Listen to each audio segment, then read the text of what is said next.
So it's kind of a lever system. So you can increase the value that you offer through various different levers, and it's not just time. So first of all, there is an amount of time, and it's more about the level of access that they get to you. So not just the time that they spend with you, but how much, like what's the level of access? So they get to spend time with you in person. What about on calls, on a Zoom? Is it messaging? Do they get time? Do they get office hours from your email inbox? And if so, like how limited are they, etc. So the more access typically means faster response times from you.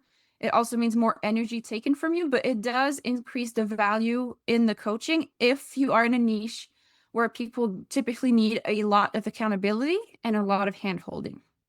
Then we have intensity. So how hands-on and customized is the process of coaching? So, do you typically do a very similar process with everybody, and there's very little changes that you do depending on the person, or is it very intense on your end to really personalize it to them in order to maximize the results that they're going to get? Do you end up creating like custom tools for every single client that they can then reuse over and over again? That is another thing that can increase the value. And sometimes we may do these things kind of automatically as part of our process, so we don't see how valuable they can actually be. But when you kind of zoom out, that's when you realize, wow, that is actually, super valuable and a lot of work. And I could probably figure that in my pricing as well.